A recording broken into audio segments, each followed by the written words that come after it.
नमस्कार। आइए देखते हैं मानव हृदय की संरचना। सबसे पहले देखते हैं बाहरी संरचना। आपके सामने एक मानव हृदय का एक मॉडल है। आप देख पा रहे हैं यहां पे ये इसका वेंट्रल व्यू है या सामने की तरफ का भाग है, और ये जो है पीछे का साइड का भाग है, पीठ की तरफ का भाग है ये। ठीक है, ये मानव हृदय का एक मॉडल है जो कि बाहरी भाग को भी दिखा रहा है। इसमें ये जो हिस्सा है जो लाइट कलर में दिखाई दे रहा है, यह आलिंद का हिस्सा है।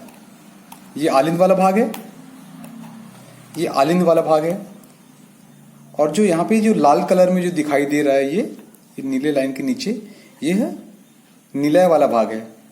आलिंद और ये निलय, ये नीचे वाला भाग जो है निलय का भाग है, वेंट्रिकल।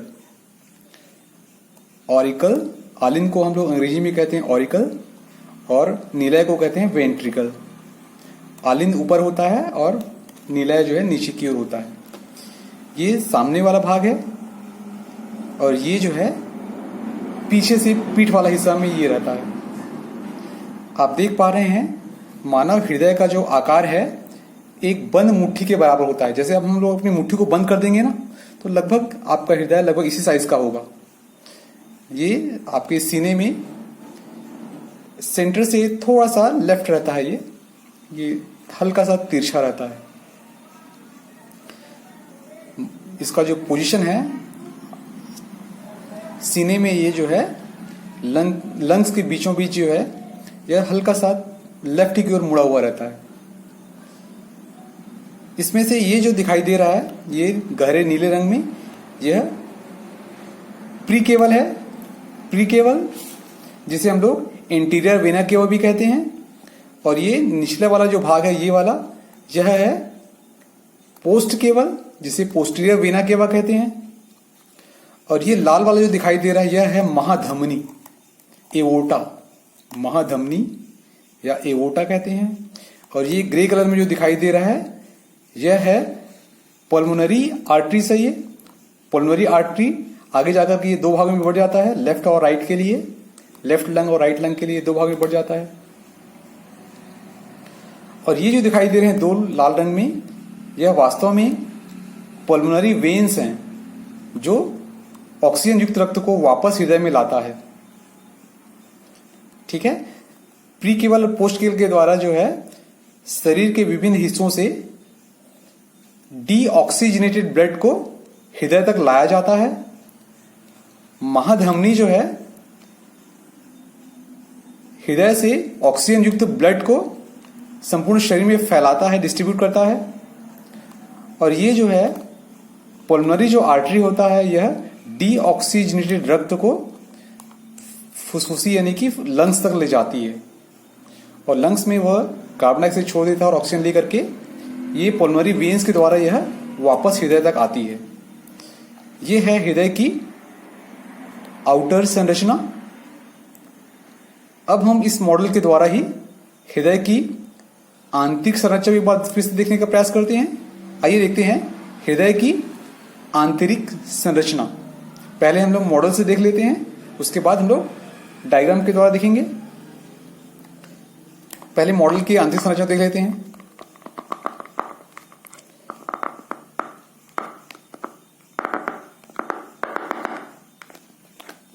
यह है हृदय, हृदय का आंतरिक भाग। जैसा आप देख पा रहे हैं हृदय एक अंदर से बहुत ही खोखला होता है। ये एक खोखला अंग है जिसमें अलग अलग 4 चैम्बर्स बने हुए हैं। ये आलिंद जो हल्के रंग में है, ये दोनों आलिंद है, दायां आलिंद बायां आलिंद। और ये है दायां निलय और बायां निलय। जो गहरे लाल रंग में है वो है निलय, दायां वाला दायां निलय और बायां वाला बायां निलय। इस तरह हम लोग देखते हैं कि मानव हृदय जो है एक खोखला अंग होता है और जिसमें स्पष्ट रूप से 4 अलग अलग चैम्बर होते हैं या कोष्ठ होते हैं। ऊपर के कोष्ठों को हम लोग आलिंद कहते हैं और नीचे के कोष्ठों को निलय कहते हैं। दाएं भाग वाले आलिंद को दायां आलिंद, बाएं भाग वाले निलय को बायां निलय कहेंगे। ठीक है, दायां आलिंद, दायां निलय, बायां आलिंद, बायां निलय। इस प्रकार से टोटल 4 चैम्बर होते हैं और सभी चैम्बर्स के बीच में स्पष्ट रूप से सेप्टम या पार्टीशन वॉल पाया जाता है। ये पार्टीशन वॉल जो है दोनों ही निलय को एक दूसरे से अलग करता है। यह कहलाता है इंटर ऑरिकुलर सेप्टम।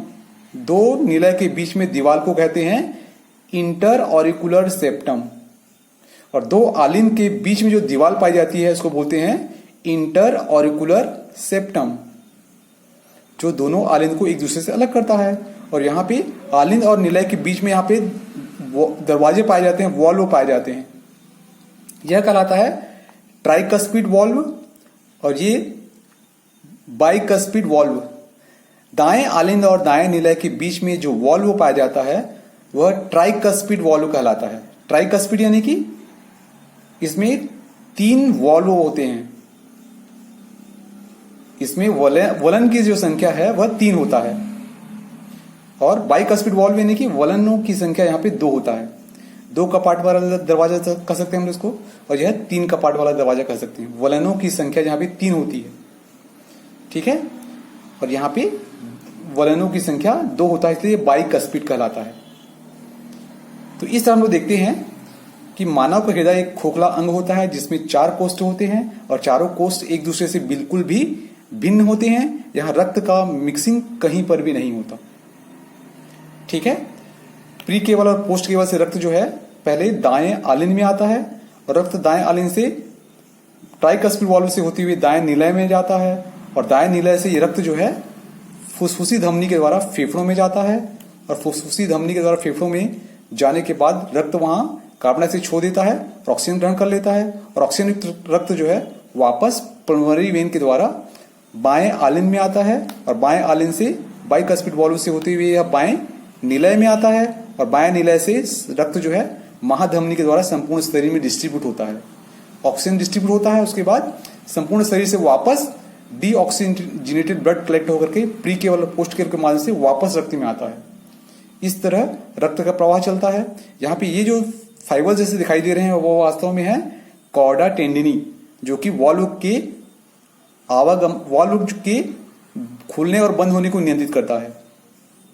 ठीक है, और यहाँ पे जो है सेमील्यूनर वॉल्व पाए जाते हैं। महाधमनी और जो पल्मोनरी आर्टरीज होता है यहाँ पर 2 सेमील्यूनर वॉल्व पाए जाते हैं जो रक्त के प्रवाह के मार्ग को एक दिशा में ही बनाए रखते हैं। ठीक है, ये हुआ मॉडल के द्वारा आंतरिक संरचना का अध्ययन। आइए अब हम लोग देखते हैं चित्र के द्वारा मानव हृदय के आंतरिक संरचना के लंब काट का चित्र। ये आपके समक्ष एक चित्र है। यह मानव हृदय के आंतरिक संरचना के लंब काट का चित्र है। यहां पे आपको दिखाई दे रहा है, ये 4 चैम्बर दिखाई दे रहे हैं। ये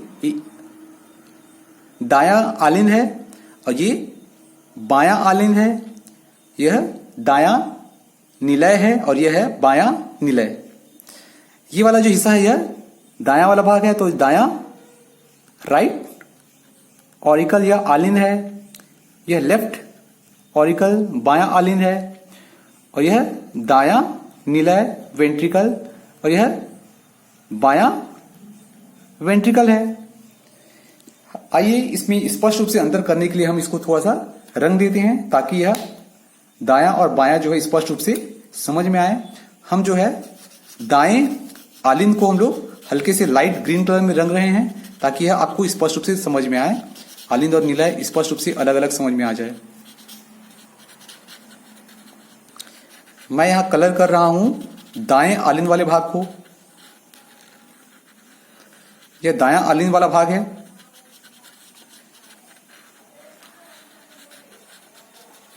दायां आलिंद वाला जो भाग है ये, और निचले हिस्से को हम यहां पे दाएं निलय को हम लोग कलर कर रहे हैं येलो कलर से।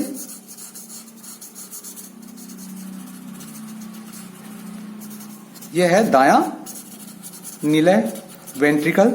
इसे हम लोग अंग्रेजी में वेंट्रिकल कहते हैं, हिंदी में निलय कहते हैं।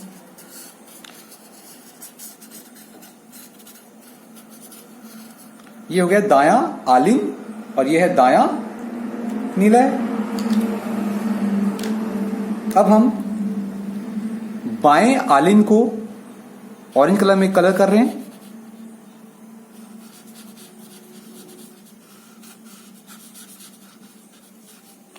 और बाएं निलय को भी ऑरेंज कलर से कलर कर रहे हैं। आप देख पा रहे हैं कि आलिंग जो है वह छोटा होता है और निलय जो है वह बड़ा होता है। आलिंग जो है छोटा होता है और निलय जो है यहां बड़ा होता है। और लेफ्ट जो निलय होता है इसकी दीवार ज्यादा मोटी होती है और राइट जो वेंट्रिकल है उसकी दीवार पतली होती है। ये इसलिए क्योंकि बायां निलय से रक्त जो है संपूर्ण शरीर में पंप किया जाता है।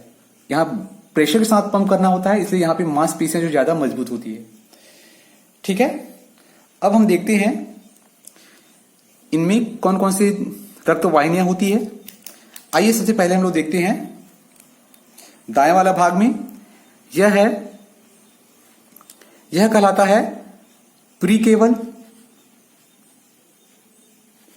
प्रीकेवल को हम लोग एंटीरियर वेना केवा भी कहते हैं। यह शरीर के ऊपरी हिस्से से डीऑक्सीजनेटेड ब्लड को दाएं आलिंग तक लाता है। और यह कहलाता है पोस्ट केवल। पोस्ट केवल, इसको पोस्टीरियर वेना केवा भी कहते हैं। यह हृदय के निचले हिस्से से कमर है, लेग्स हैं, इन भागों से डीऑक्सीजनेटेड ब्लड को दाएं आलिंग तक लाता है। इसके बाद ये जो है पल्मोनरी आर्टरी है। ये क्या है? पल्मोनरी आर्टरी है। ये जो हृदय से जो है डीऑक्सीजनेटेड ब्लड को दोनों लंग्स तक पहुंचाती है, लेफ्ट और राइट लंग तक पहुंचाती है।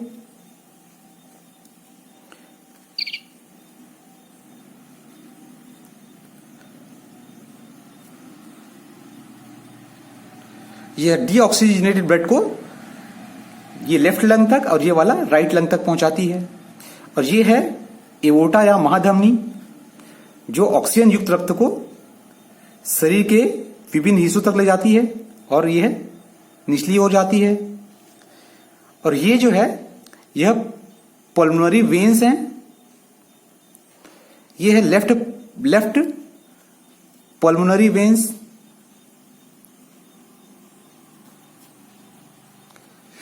पल्मोनरी वेन्स जो है ऑक्सीजन युक्त रक्त को फेफड़े से हृदय तक लाती है। यह लंग्स से ऑक्सीजन युक्त रक्त को वापस हृदय तक लाती है। इसके बाद ये जो है सेप्टम है। इसको हम लोग कहते हैं सेप्टम। ये जो है दोनों निलय के बीच में जो वॉल रहती है इसको हम लोग बोलते हैं इंटरवेंट्रिकुलर सेप्टम। यह कहलाएगा इंटरवेंट्रिकुलर सेप्टम, यानी कि यह दीवार है जो दोनों निलय के अलग अलग करती है। यह कहलाएगा इंटर ऑरिकुलर सेप्टम।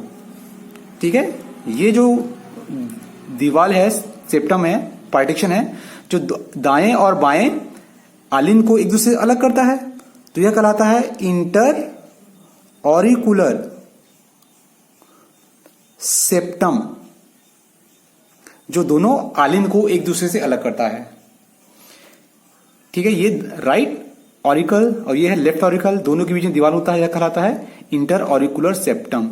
और ये बायां निलय है और ये दायां निलय है, दोनों निलय के बीच में दीवार है, इसको बोलते हैं इंटरवेंट्रिकुलर सेप्टम। ठीक है, ये जो द्वार है, यह द्वार कहलाता है ट्राइकस्पिड वॉल्व। ट्राइकस्पिड वॉल्व, ये जो वॉल्व है यहां पे 3 भागों से बना रहता है, 1 भाग, 2 भाग और ये 3 भाग। ये जो दरवाजा है, यहां पे वॉल्व है, यह दाएं आलिंद को दाएं निलय से अलग करता है। यह 3 दरवाजा वाला कपाट कह सकते हैं, 3 वॉल्व से बना रहता है। वलनों की संख्या यहां कितना है? 3 है, इसलिए कहलाता है ट्राइकस्पिड वॉल्व। दाएं आलिंद और दाएं निलय के बीच में ट्राइकस्पिड वॉल्व पाया जाता है। इसमें वलनों की संख्या 3 होती है, इसलिए इसे ट्राइकस्पिड वॉल्व कहते हैं। यह रक्त के प्रवाह को रोकता है, बैक फ्लो को रोकता है। रक्त केवल जो है ऊपर से नीचे आ सकता है, आलिंद से निलय जा सकता है, वापस निलय से आलिंद नहीं जा सकता। यह सुनिश्चित करता है रक्त की प्रवाह की दिशा केवल एक ही ओर हो, ऊपर से नीचे की ओर, आलिंद से निलय की ओर। निलय से आलिंद नहीं जा सकता। यह दूसरी ओर बाएं आलिंद और बाएं निलय के बीच में जो वॉल्व रहता है, इसको बोलते हैं बाइकस्पिड वॉल्व। बाइकस्पिड वॉल्व, यहां पे वलनों की संख्या 2 होता है। यह कह सकते हैं 2 कपाट वाला दरवाजा कह सकते हैं। यहां पे वलनों की संख्या कितनी है? 2 होती है, इसलिए यह बाइकस्पिड वॉल्व कहलाता है। यह बाएं आलिंद और बाएं निलय के बीच में दरवाजा है, पार्टीशन है, जो रक्त के प्रवाह को एक ही दिशा में प्रवाह को सुनिश्चित करता है। रक्त हमेशा आलिंद से निलय की ओर, रक्त के प्रवाह की दिशा हमेशा आलिंद से निलय की ओर होगा, कभी भी निलय से आलिंद की ओर नहीं होगा। ठीक है। इसके बाद है, आइए हम लोग फिर से जो है रक्त के प्रवाह का मार्ग देख लेते हैं। सबसे पहले शरीर के ऊपरी हिस्से से डीऑक्सीजनेटेड ब्लड प्री केवल या एंटीरियर वेना केवा के द्वारा दाएं आलिंद तक आता है, और शरीर के निचले हिस्से से यह लेग्स और कमर के रीजन से डीऑक्सीजनेटेड ब्लड पोस्ट केबल के द्वारा दाएं आलिंद में आता है। दाएं आलिंद से यह ट्राइकस्पिड वॉल्व से होती हुई रक्त जो है दाएं निलय में आता है, और दाएं निलय से यह रक्त पल्मोनरी आर्टरीज के द्वारा दाएं फेफड़े और बाएं फेफड़े की ओर जाता है। लंग्स में या फेफड़े में कार्बन डाइऑक्साइड छोड़ दिया जाता है और ऑक्सीजन ग्रहण कर लिया जाता है, और ग्रहण करने के पश्चात ऑक्सीजन युक्त रक्त जो है पल्मोनरी वेन्स के द्वारा, दाएं पल्मोनरी वेन्स के द्वारा और बाएं पल्मोनरी वेन्स के द्वारा संबंधित फेफड़े से रक्त वापस शुद्ध होकर के ऑक्सीजन ग्रहण करके बाएं आलिंद में आता है। बाएं आलिंद से यह रक्त ऑक्सीजन युक्त जो रक्त है बाएं निलय में आता है, और बाएं निलय से यह रक्त जो है महाधमनी से होती हुई संपूर्ण शरीर में डिस्ट्रीब्यूट होता है, और संपूर्ण शरीर में यह रक्त की सप्लाई करता है, ऑक्सीजन की सप्लाई करता है, ऑक्सीजन के साथ साथ फूड मटेरियल की सप्लाई करता है। ये जो हृदय का मॉडल है, इस हृदय के मॉडल में एक और चीज जानना चाहिए हमें। हृदय भी जो है एक अंग है, और हृदय को भी कार्य करने के लिए ऑक्सीजन की जरूरत पड़ती है। तो हृदय जो है, इसको ऑक्सीजन की जो सप्लाई है वह कोरोनरी धमनी से होता है। ये देख सकते हैं, ये हृदय भी एक मसल्स हैं, और इसको कार्य करने के लिए ऑक्सीजन की जरूरत होती है।